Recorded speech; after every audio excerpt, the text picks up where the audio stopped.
Gálatas capítulo 3. Amados, yo quiero animarles a estar leyendo en casa, obviamente tu lectura bíblica, semanal, diaria, y agregar esta carta de Gálatas. Es la oración de mi esposa y de su servidor, que esta carta, el Espíritu Santo, Dios la use, esta palabra de Dios, Dios la use para levantarnos como iglesia a una mayor pasión por Dios, a una fe consolidada en Cristo. Que el estudiar esta carta en estos próximos domingos y haberla estudiado el mes de octubre, estar en noviembre también y viene diciembre, nos lleve a una gratitud por Cristo, amados.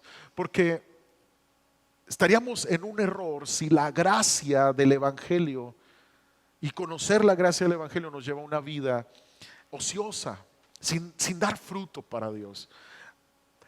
Cuando la gracia es entendida, amados, despierta nuestro corazón a creerle al Señor, amar al Señor apasionadamente, y ese es el deseo de Dios por el cual nos está dando este conocimiento.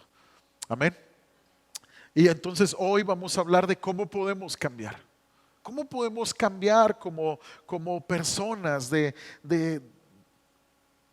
estar mal tal vez, o alejados de Dios, o con hábitos que están destruyendo mi paz, mi gozo? ¿Cómo podemos cambiar para ser bendecidos por Dios? ¿O cómo podemos dejar atrás el pasado y poder disfrutar de la libertad que tenemos en Cristo?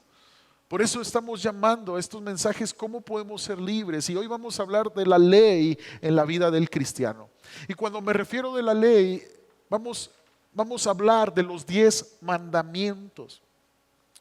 Porque siempre que escuchamos, amados, las afirmaciones radicales de la salvación por gracia, han de surgir inmediatamente preguntas como: si somos libres de la ley,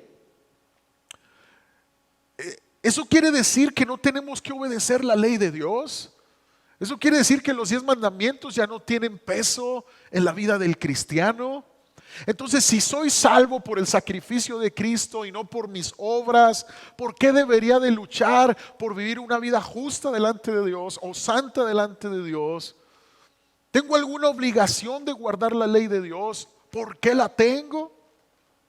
Y estas preguntas, amados, son esenciales, yo creo, que vengan a nuestras vidas y que nos las hagamos cuando escuchamos que esta salvación que obtenemos en Cristo es por gracia, por creer en Cristo.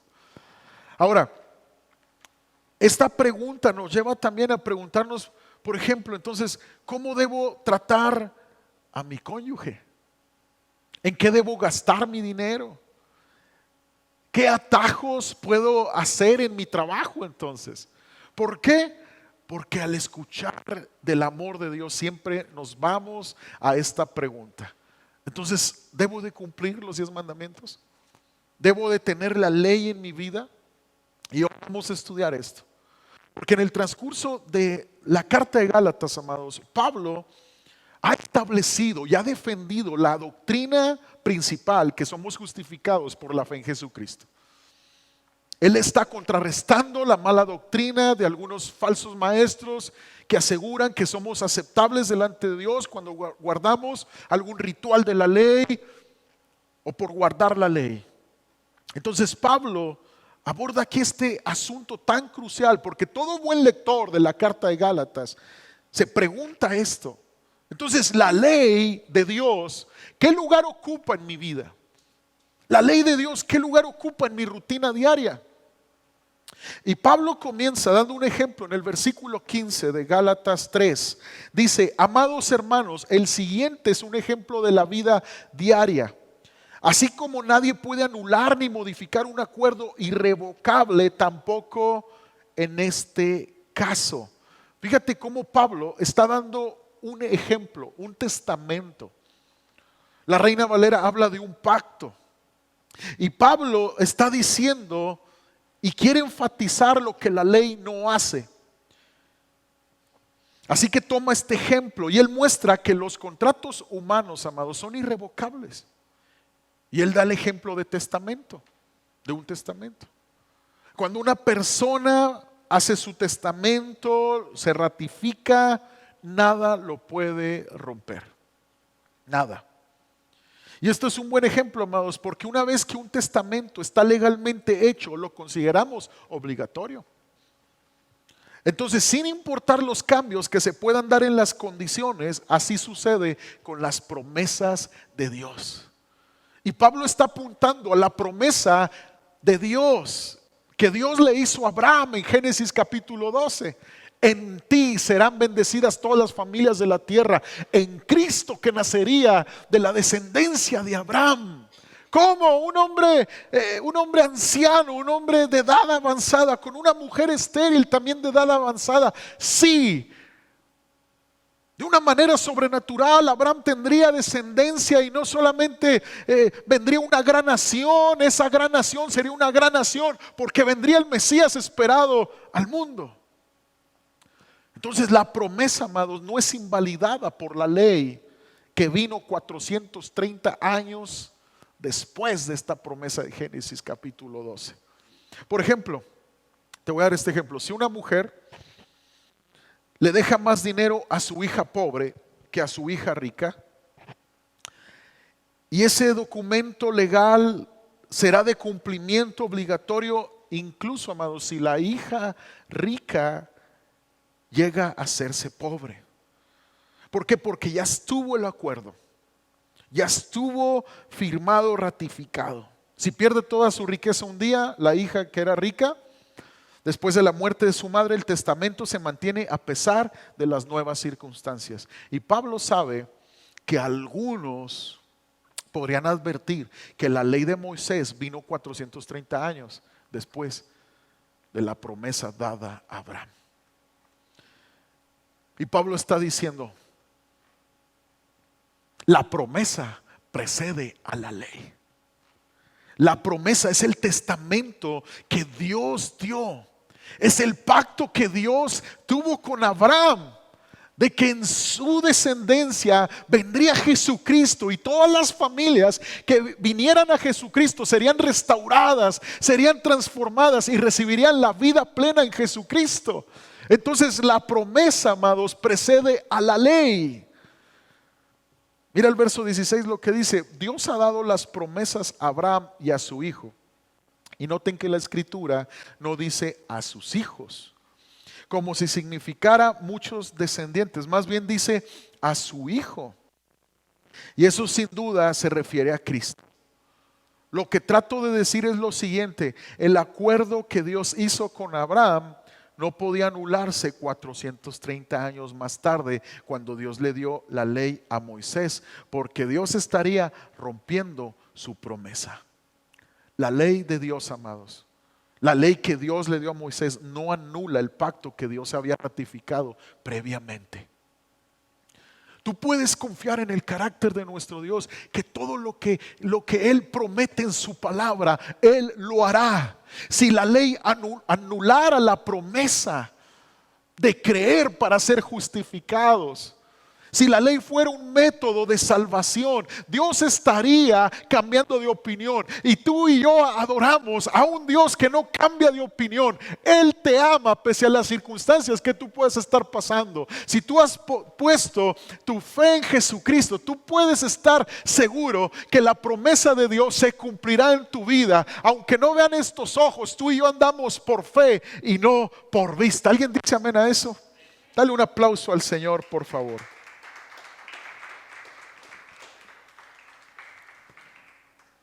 Amados, Génesis capítulo 12, verso 3. Esta es la promesa que Dios había dado. Bendeciré a los que te bendigan, y al que te maldiga maldeciré, y en ti serán benditas todas las familias de la tierra.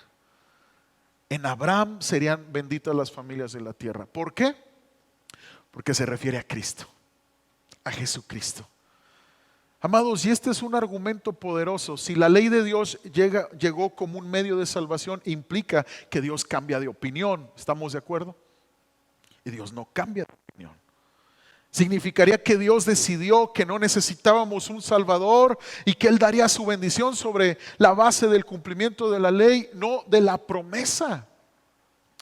Entonces, si la ley tuviera esta función, no se sumaría a la promesa, la anularía por completo, porque si la herencia se basa en la ley, ya no se basa en la promesa. Mira lo que dice el verso 18, pues si fuera posible recibir la herencia por cumplir la ley, entonces esa herencia ya no sería el resultado de aceptar la promesa de Dios, pero Dios por su gracia se le concedió a Abraham mediante una promesa.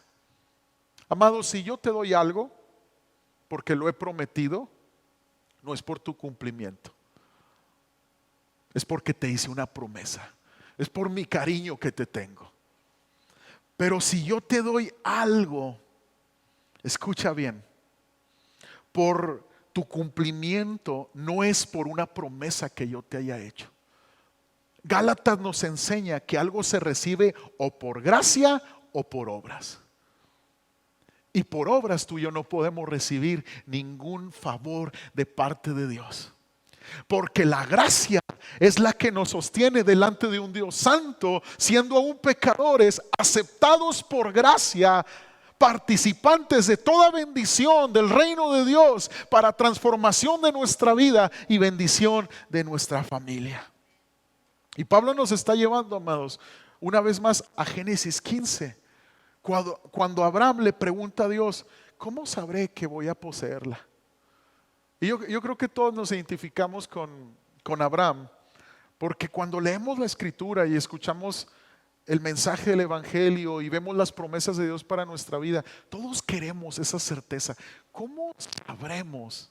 ¿Cómo sabré, Dios, que realmente vas a cambiar esta situación en mi vida? ¿Cómo sé, Señor, que me estás escuchando?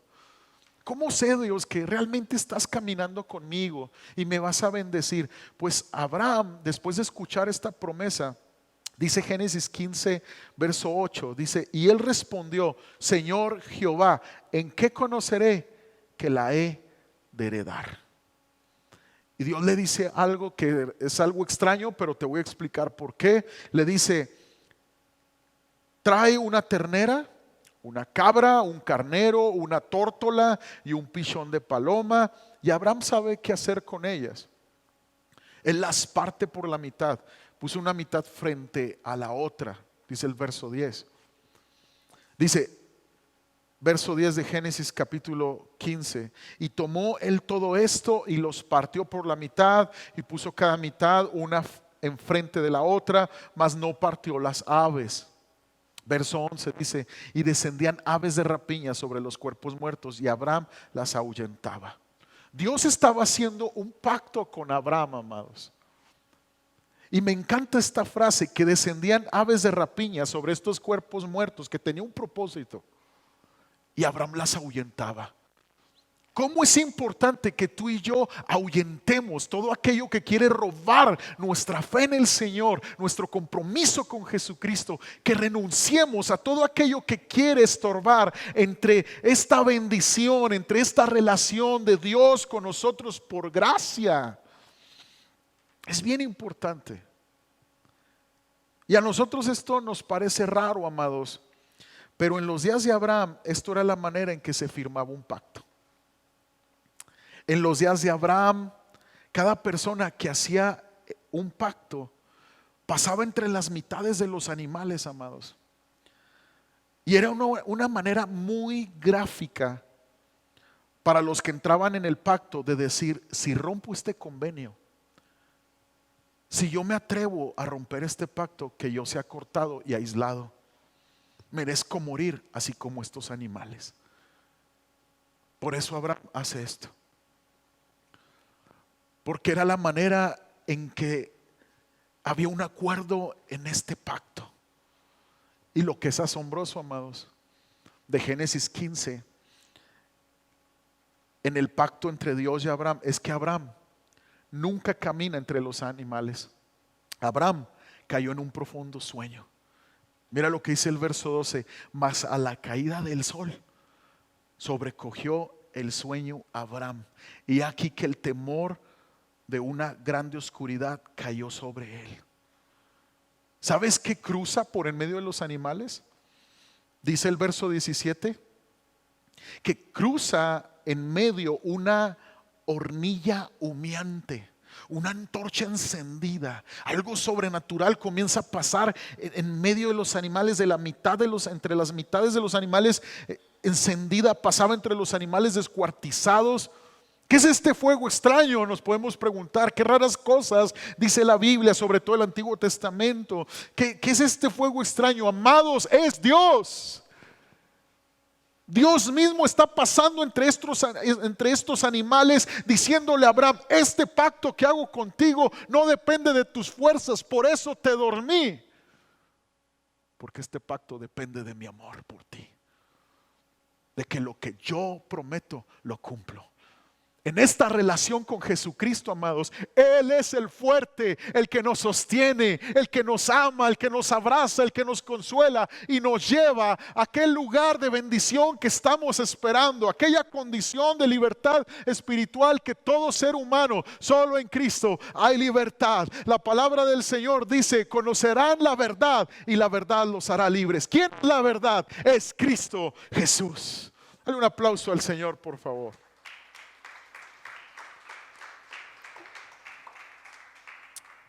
Dice el verso 18: en aquel día hizo Jehová un pacto con Abraham, diciendo: a tu descendencia daré esta tierra, desde el río de Egipto hasta el río grande, el río Éufrates. Entonces la promesa que Dios le dio a Abraham, amados, es una promesa hecha por medio de un pacto que no se rompe. Es un testamento que no se rompe. Entonces la ley no anula la promesa. No anula la promesa. Ahora, lo interesante de esto, amados, es que Abraham nunca pasa en medio de los animales, pero realmente Abraham representa también a la humanidad en este cuadro. Toda la humanidad rompió su relación con Dios, y esa hornilla representa a Cristo. ¿Sabes quién sí pasa por ahí? Cristo. Porque Cristo murió por el hombre. Cristo murió por ti para que tú no murieras en tu pecado. Tú y yo, amados, debimos de haber pasado en medio de esos animales descuartizados, pero no. Dios duerme a Abraham y pasa esa antorcha encendida profetizando que Cristo moriría como sustituto del ser humano. Y ese sacrificio y esa gracia viene a nuestras vidas cuando decidimos entregarnos a Cristo completamente. Que dejamos la religión de confiar en nuestras propias obras y abrazamos la gracia redentora en Cristo, que nos transforma desde adentro hacia afuera, que nos transforma en nuestro interior para poder agradar a Dios. La ley de Moisés, amados, debe tener un propósito diferente. Entonces, si la ley de Moisés no anula la promesa, ¿qué propósito tiene? Vamos a estudiar esto. Porque es muy común, amados, que los creyentes comienzan sus vidas cristianas mirando a Cristo, algo superior a ellos, confiando en Jesucristo como su Señor y Salvador, entregándose a Cristo, confiando en las promesas de Dios, que Él quita toda maldición y añade bendición a nuestras vidas, vida eterna. Pero conforme avanzamos en nuestra vida cristiana, es fácil, tentador, buscar dentro de nosotros mismos nuestros esfuerzos humanos, descansando en que nuestro propio cumplimiento nos dé algún sentido de aceptación ante Dios. Y hacer esto, amado, nos vuelve radicalmente inseguros. Porque cuando tú quieres encontrar en tu interior, en tus recursos personales, algo que te haga aceptable delante de Dios, cuando tú quieres encontrar que en tus fuerzas tú puedes agradar a Dios, tú te vuelves inseguro. Esto socava tu seguridad de que Dios te ama y también te hace orgulloso.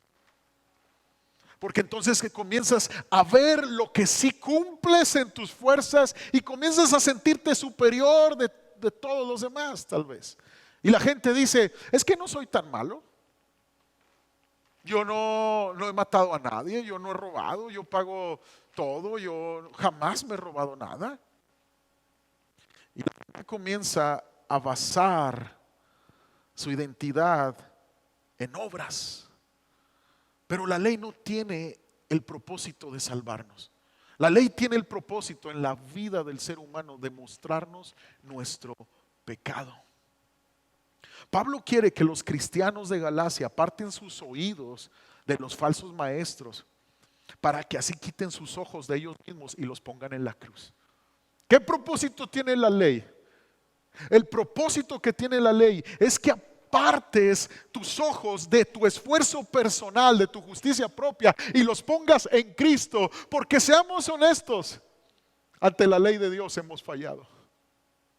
Ante la ley de Dios hemos tenido falsos dioses delante de Dios en nuestro corazón. Hemos amado tal vez a más personas. Hemos amado tal vez más a las personas que a Dios. Hemos amado tal vez algo terrenal más que a Dios.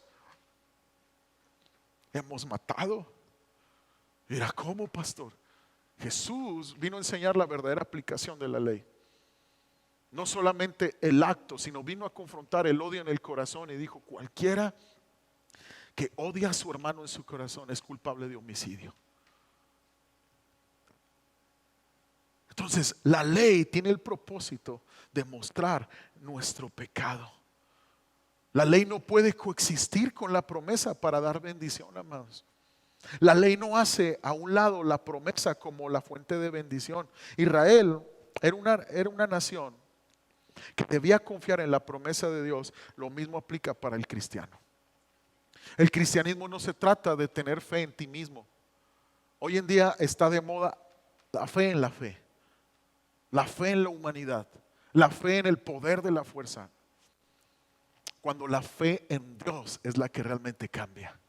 La fe en Dios, la fe en lo que es Dios, en la persona de Dios, en sus promesas, es la que realmente te hace libre.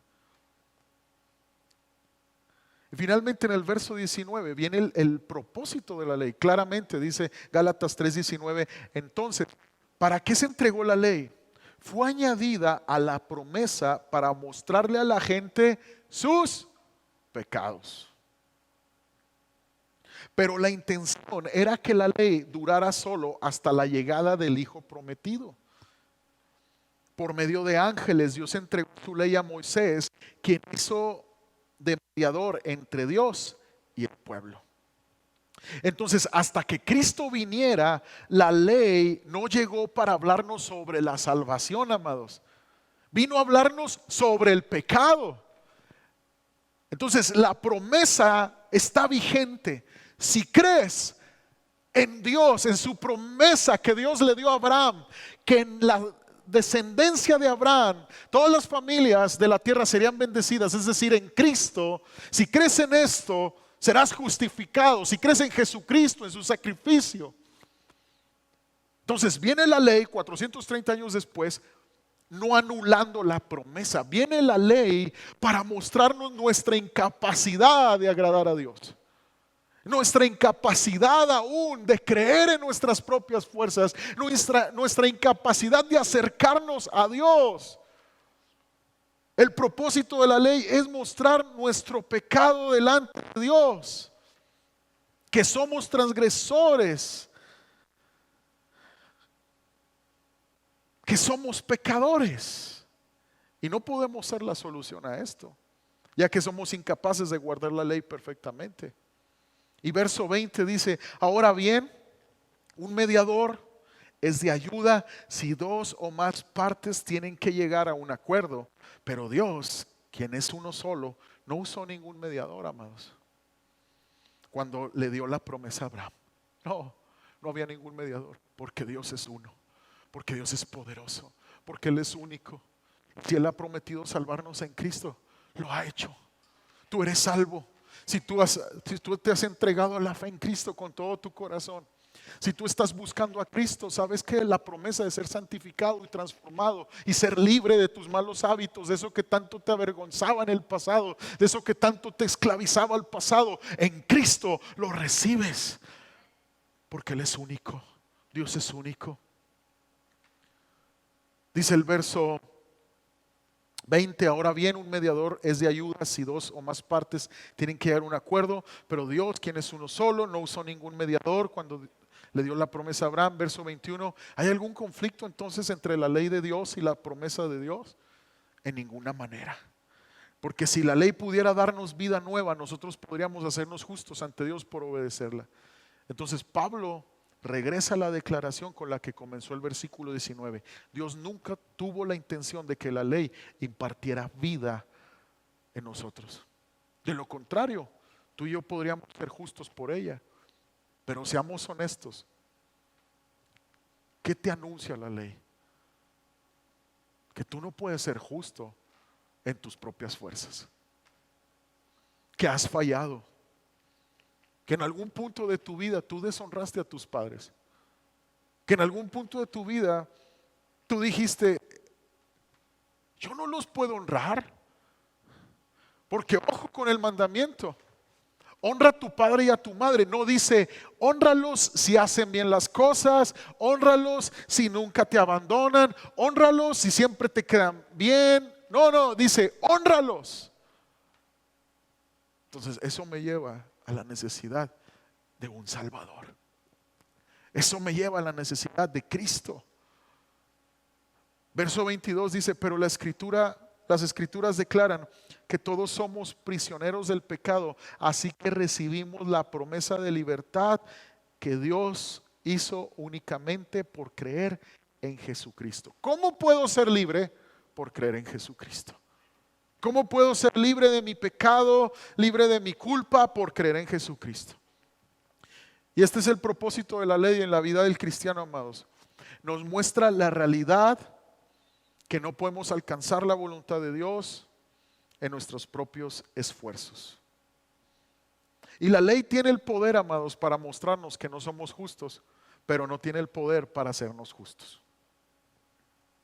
En resumen, Pablo dice que la ley nos muestra nuestro pecado para que lo prometido sea para los que se atreven a creer, para los que deciden creer en Cristo Jesús.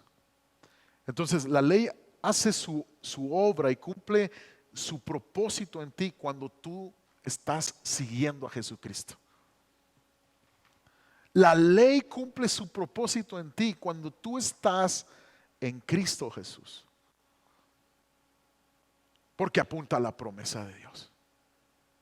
Pablo usa dos metáforas para caracterizar la manera en que la ley obra en la vida de un cristiano. Verso 23 nos habla de un guardia. Mira lo que dice: antes de que se nos abriera el camino de la fe en Cristo, estábamos vigilados por la ley, nos mantuvo en custodia protectora, por así decirlo, hasta que fue revelado el camino de la fe. Usa dos metáforas. Primero, un guardia. La siguiente metáfora habla de un tutor o tutora. Por eso la Reina Valera dice ayo. La ley es mi ayo para llevarme a Cristo. Dice el verso 24: dicho de esta manera, la ley fue nuestra tutora hasta que vino Cristo. Nos protegió hasta que se nos declara justos ante Dios por medio de la fe. Entonces, estas dos metáforas, un guardia y una tutora, no nos hablan de libertad. No nos hablan de libertad. Tanto el guardia como el tutor eliminan la libertad. Pero escucha con atención. La segunda metáfora, a diferencia de la primera, nos muestra que el verdadero propósito de la ley es educativo. Porque una tutora enseña. Es una palabra que Pablo está usando para describir a una persona que en la edad temprana de los niños tiene la responsabilidad de enseñar principios a los menores. Es educativa. Entonces apunta a una vida no de cautiverio, sino de libertad, como personas libres, una relación no impersonal sino íntima con Dios, no inmadurez sino madurez de carácter. Por eso en el Antiguo Testamento, en Deuteronomio 6:5 dice: y amarás a Yahvé tu Dios de todo tu corazón y de toda tu alma y con todas tus fuerzas. También Isaías 51:7 dice: oídme los que conocéis justicia, pueblo en cuyo corazón está mi ley. Porque la ley, amados, si es escuchada continuamente, enfatiza que necesitamos justicia. ¿Tú quieres crecer en justicia? ¿Tú quieres madurar en tu vida espiritual? ¿Tú quieres depender cada día más de Cristo? Métete a estudiar la ley del Señor, que es la palabra del Señor. Cuando un ser humano estudia constantemente la Biblia, no con una actitud de llenar tu cabeza de conocimiento, de historia, sino con la actitud que quieres conocer más a Dios, te vas a dar cuenta de tu necesidad de un Salvador. Entonces Cristo ya no será más una opción entre toda la ayuda que la humanidad provee como ayuda personal, superación personal. No, Cristo será tu Salvador. Hay muchas personas que ven a Cristo como una opción más porque no han entendido y no han sido confrontados por la ley de Dios. Porque cuando tú entiendes el peso de tu pecado y lo que Cristo pagó en esa cruz, entonces tú valoras el sacrificio de Cristo. Entonces tú honras el sacrificio de Cristo. Amados, la ley todavía debe cumplir con su deber dado por Dios. Si la ley realmente está cumpliendo su propósito en ti, es porque estás caminando con Cristo. Que la ley es como una tutora. Dice el verso 24, dicho de otra manera, la ley fue nuestra tutora hasta que vino Cristo. Nos protegió hasta que se nos declara justos ante Dios por medio de la fe. Entonces, nuestros esfuerzos por ganar la aprobación de Dios mediante la obediencia a la ley nos muestran que debemos ir más allá de la ley para encontrar aprobación. Porque al ser expuestos a la ley, amados, necesitamos algo más para poder honrar a Dios. Necesitamos algo más, y esto es Cristo, es la justicia de Dios. La ley fue nuestro supervisor hasta que encontramos a Cristo, nuestro tutor. Amados, entonces, ¿será el objetivo de la crianza de un niño? Yo te pregunto, que cuando madure se deshaga de todos los valores del padre o del protector y viva de una manera totalmente diferente. ¿Tú quieres que los que tenemos hijos chicos, cuando llegue el tiempo de salir de casa, ellos se olviden de la honestidad que les estás enseñando, de la generosidad que les estás enseñando? ¿Tú quieres que se olviden de ser trabajadores, de ser amables, de ser serviciales con el prójimo? ¿Tú quieres que se olviden de esos valores? No. Ya no vas a estar sobre ellos. Ahora ellos estarán en libertad de escoger bien. Y eso es lo que hace la ley. En Cristo Jesús somos libres de la ley, pero no podemos olvidarnos de lo que a Dios le agrada. Ya no es el medio de salvación para nuestras almas, pero es la enseñanza que nos dejó la santidad de Dios. Que la gracia de Dios que recibo en Cristo como pecador perdonado me llama a agradar a Dios. Si todo sale bien, el hijo adulto, amados, ya no está obligado a la obediencia como lo estaba antes. Pero ahora asimila los valores básicos y vive de una manera parecida como porque así lo quiere. Ya no porque está sobre él, no, ahora lo quiere así. Yo vi a mi papá ser íntegro. Yo vi a mi papá orar en la dificultad. Yo vi a mi papá hacer esto por Dios. Yo vi a mi papá en la adversidad no dejar de ser íntegro. Yo vi a mi papá orando. Yo vi a mi papá sirviendo al Señor. Ahora, lejos de casa de mi padre, yo tomo la decisión de vivir bajo estos principios. Y ahora que estamos en Cristo, amados, que ya no estamos bajo la ley, esos valores deben de permanecer en el corazón. Por eso el Antiguo Testamento profetiza un pueblo que lleva en su corazón mis leyes. Ya no como una obligación, sino como un deleite. Un deleite. Ya no como algo para ser amados. No, porque soy amado. Están escritas en mi corazón por obra del Espíritu Santo. Entonces la ley no ha quedado atrás.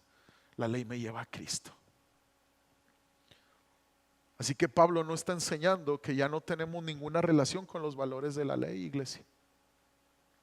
La ley de Dios. Sino que ya no la vemos como sistema de salvación. El evangelio significa que ya no obedecemos la ley por el temor al rechazo o por la esperanza de salvación por cumplimiento. Pero cuando captamos la salvación por promesa, nuestros corazones se llenan de gratitud. Está cumpliendo su propósito la ley en mi vida, porque estoy agradecido por Cristo, porque valoro mucho a Cristo, porque me entrego a Cristo por lo que Él hizo por mí, porque dejo la religiosidad y me entrego a esta fe, donde Él se entregó a mí, se entregó por mí, por mis pecados. Y surge un deseo por complacer a Jesús como nuestro Salvador. Y la manera de hacer eso, amados, es obedeciendo la ley. Y una vez que llegamos a la ley motivados por la gratitud, amados, somos mejores en nuestra obediencia a la ley. Porque motivados por la obligación o motivados por el rechazo, por el temor, la quebrantamos. Pero motivados por la gratitud, ahora decimos, ¿cómo no he de tener a Dios solamente en mi corazón? Si Él se entregó por mí, ¿cómo no he de honrarlo? ¿Cómo no he de tener un día? ¿Cómo no he de tener un día para buscarle, para adorarle, para exaltarle? ¿Cómo no he de confiar en Cristo como mi reposo? Si Él me hace descansar de mis pecados, de mis culpas, si Él es mi reposo, ¿cómo no he de honrar a mi esposa? Si Cristo ama a su iglesia con un amor sacrificial, entonces no adulteraré. Porque Cristo ama a su iglesia, así yo amo a mi esposa.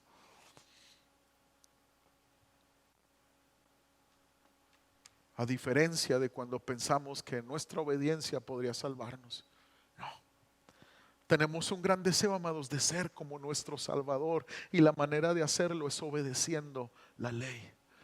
Porque el gozo de agradecimiento, amados, es un motivo que producirá mucho más duración en la obediencia que el cumplimiento temeroso. El cumplimiento por temor hace que la obediencia sea un trabajo fastidioso que no resiste la adversidad. Cuando un cristiano en la adversidad retrocede en su compromiso con Dios, cuando un cristiano en la adversidad retrocede de su devoción a Cristo, es que no ha entendido la deuda que él tenía y el pago que hizo Cristo por su salvación.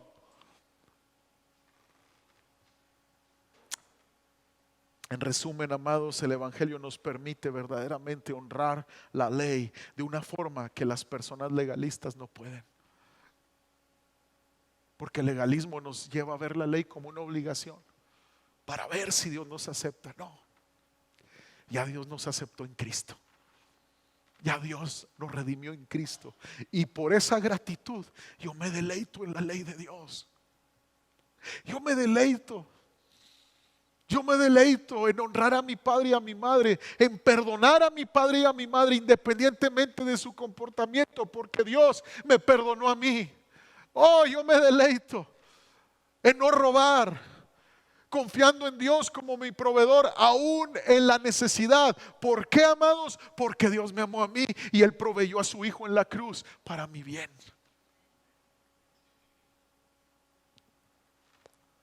La ley y la gracia, amados, obran juntas en la salvación cristiana. Sin el evangelio tal vez intentemos obedecer la ley, pero aprenderemos a odiarla, amados. La usaremos, pero no la amaremos verdaderamente. Solo si obedecemos la ley porque somos salvos, en vez de para ser salvos, lo haremos para Dios. Por eso la gente se aleja cada vez más y más de Dios.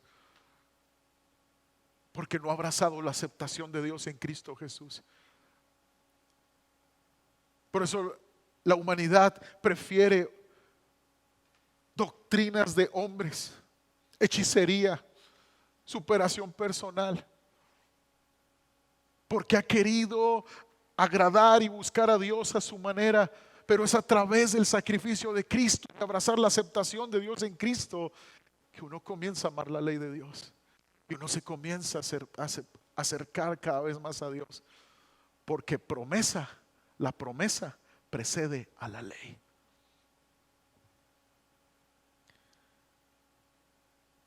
Si pensamos que no somos tan malos, el concepto de la gracia, amados, nunca nos va a cambiar.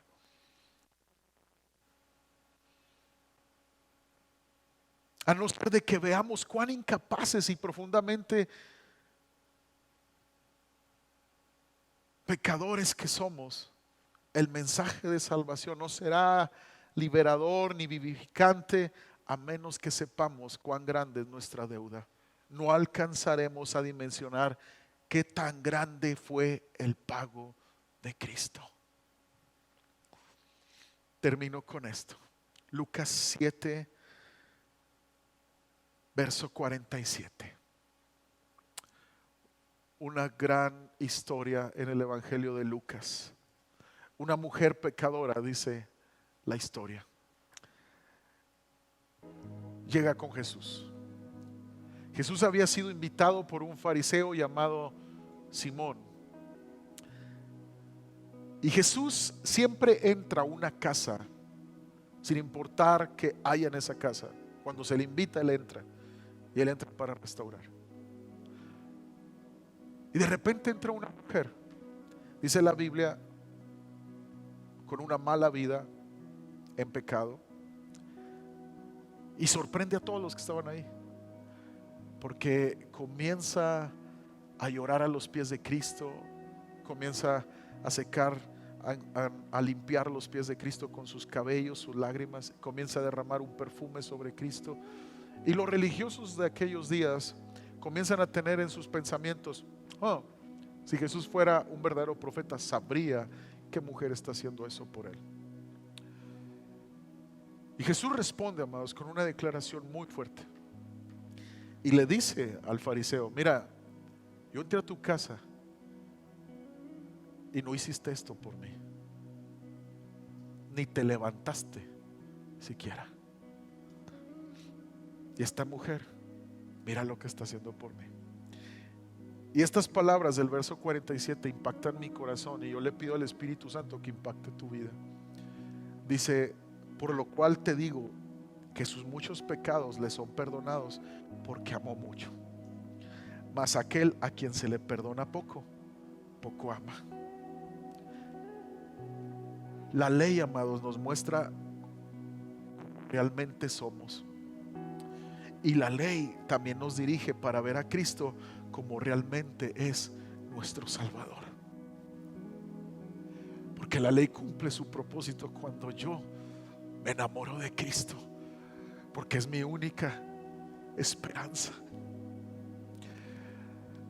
Cuando entendemos lo que costó el sacrificio de Cristo, la deuda que se pagó en esa cruz por mí y por ti, despierta en nuestro corazón un amor por nuestro Salvador. Al que mucho se le perdona, mucho ama. No quiere decir que unos tengamos un pasado más deplorable que otros, por eso somos más apasionados por Cristo, o por eso son más apasionados por Cristo. Yo tuve una vida correcta, así que yo estoy bien aquí. No le hice nada a nadie, no soy malo. No se trata de eso. No se trata de qué pasado tengas, se trata que comprendas que tu pecado te apartó de Dios, y Cristo llevó en esa cruz tu culpa, tu condena. Y si tú entiendes lo que Jesús hizo por ti, tú vas a amar mucho. Si tú entiendes que fue mucho lo que se te perdonó, tú vas a apasionarte mucho por Jesús. Tú vas a estar enamorada, iglesia, de Cristo. Tú no vas a ver a Cristo como una obligación. Tú no vas a ver la ley de Dios como una obligación. tú vas a verla como un deleite. Tú vas a decir: gracias, Dios, porque tus mandamientos ahora entiendo que son como esos límites que pone la tutora. Y cuando los hijos crecen, esos límites nunca se olvidan, esos valores nunca se olvidan. Dios nos ama y nos perdonó mucho. La ley nos permite amar a Jesús y nos capacita para mostrar nuestro amor en obediencia por gratitud a Él. Aquel que obedeció la ley en nuestro lugar, porque Cristo sí la cumplió al pie de la letra, y después murió en nuestro lugar para que nosotros recibiéramos la bendición prometida de Génesis capítulo 12. Levántate, por favor, ponte sobre tus pies y adora al Señor.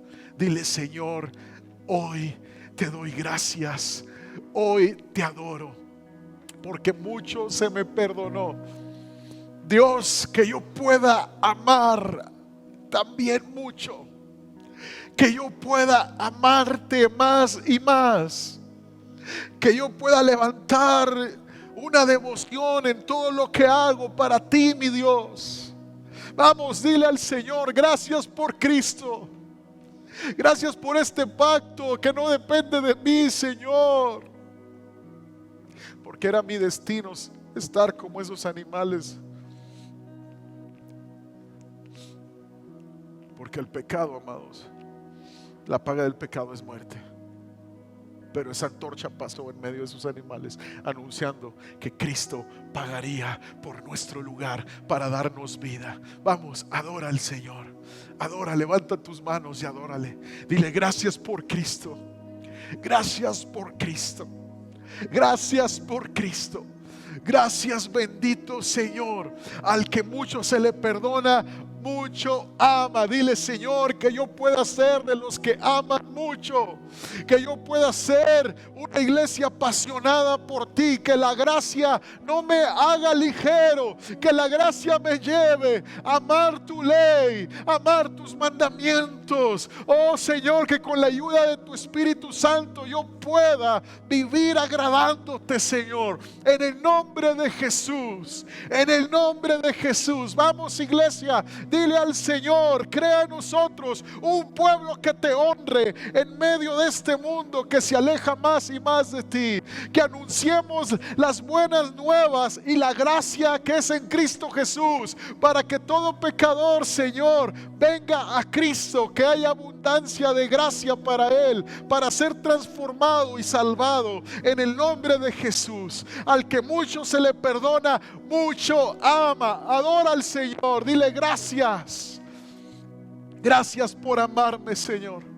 Gracias por levantarte por mí e ir a esa cruz, Señor. Gracias, bendito Señor. Adora al Señor, adora al Señor. Dile: gracias, Dios. Gracias, gracias, en el nombre de Jesús. Salmo capítulo 1, amados, dice algo maravilloso. Y dice: qué alegría, bienaventurados, dice otra versión, para los que no siguen el consejo de malos, ni andan con pecadores, ni se juntan con burlones, sino que se deleitan en la ley del Señor. Hay bendición cuando la ley deja de ser una obligación y se convierte en un deleite. Qué alegría hay para aquellos que se deleitan en la ley del Señor, meditando en ella día y noche. Son como árboles plantados a la orilla de un río, que siempre dan fruto en su tiempo. Sus hojas nunca se marchitan y prosperan en todo lo que hacen. Dile al Señor: Señor, que yo sea de esta manera. Que mi deleite sea en agradecerte, en amar mucho, en honrarte, en deleitarme en tu ley, Señor. Que pueda ser un árbol bien plantado, Señor, en el agua de tu palabra, en los ríos de tu palabra, en los ríos de tu Espíritu Santo, para que siempre dé fruto y mi hoja no caiga y todo lo que haga prospere en el nombre de Jesús. Vamos, ora y dile al Señor que así sea en mi vida, que así sea en mi casa, que así sea en mi familia, en el nombre de Jesús. Padre, permíteme amarte a ti y deleitarme en tus mandamientos, en el nombre de Jesús. Amén y amén. Quiero dar un tiempo para todos aquellos que nos ven a través de esta transmisión o en este lugar, y quiero invitarles a que Cristo sea tu único y suficiente Salvador. Porque tal vez ya te has dado cuenta que en tus propias fuerzas no has podido cambiar, no has podido ser libre. Tal vez alguno de ustedes ha intentado hasta terminar con su vida porque piensa que ya no hay solución para ti. Ya piensas que ya todo se acabó porque no puedes cambiar, te sientes frustrado, te sientes frustrada, te sientes sola, condenada, que Dios no tiene planes para ti. Déjame decirte que la palabra de Dios dice que Cristo ha venido a llamar a pecadores al arrepentimiento. Deja de poner tus ojos en la religión, deja de poner tus ojos en ti mismo y ponlos en Jesucristo, que te amó tanto y se entregó por ti. La palabra de Dios dice que el que tiene a Jesús tiene la vida. Así que ábrele tu corazón a Jesús. Repite después de mí esta oración con toda la fe de tu alma y dile: Señor Jesús, creo que fuiste a la cruz, creo que moriste por mí y que te levantaste de esa cruz. Creo que resucitaste y estás vivo. Ven y entra a mi corazón. Te entrego mi corazón en el nombre de Jesús. Te pido, Señor, que seas el Señor de mi vida, que me salves, que me cambies. Señor, gracias porque tú moriste para que yo viva y vives para que yo, Señor, tenga una nueva vida en ti. Sálvame, Señor, en el nombre de Jesús. Recibe el perdón de Dios en esta tarde. Y recuerda y grábate bien que Él te ama. Él te ama y murió por ti para que tú tengas una nueva vida en Cristo Jesús. Le damos un aplauso a todas estas personas que dieron esta oración, que hicieron esta oración. Porque hay gozo en el cielo cuando un pecador se arrepiente. Yo te invito a buscar a Cristo. Si no tienes un lugar donde congregarte, Iglesia Renueva siempre estará disponible para que tú puedas crecer en esta fe y participar de esta bendición que Dios tiene para todos aquellos que seguimos a Cristo Jesús. Dios les bendiga. Amados, qué bendición este tiempo. Amén. Vamos a orar por esta semana. Vamos a pedir la bendición de Dios. Padre, te pedimos que esta semana las buenas noticias que hemos recibido en Cristo sean esparcidas por nosotros mismos, aquellos que están en necesidad. Pedimos que nos guardes, que nos bendigas, que nos protejas, Señor, que nos libres de todo mal, que nos guardes de la enfermedad, que proveas para nuestra necesidad. Dígale al Señor: Señor, en ti confiamos, en el nombre de Jesús. Padre, te pido que tu bendición esté sobre cada familia en esta iglesia. Señor, que se cumpla la promesa que en Cristo Jesús serían bendecidas todas las familias de la tierra. Señor, toda la familia de Miriam, la familia de Perla, la familia de Javi, la familia de Adelita, la familia de Roberto y Ana, la familia, Señor, de Diego y Susi, Padre, la familia de Natalie, la familia de Quique, la familia de Andrea, cada familia en este lugar, seamos bendecidos en Cristo Jesús. Padre, ayúdanos con tu sabiduría en medio de la prueba a no sucumbir, a no retroceder. Apasionanos más por ti, Señor. Que encontremos en ti el consejo para perseverar, que encontremos en ti el consejo para no desmayar, que encontremos en ti la motivación y el poder de tu Espíritu Santo para seguir en pos de Cristo. En el nombre de Jesús. Y todos decimos amén y amén. Denle un aplauso al Señor.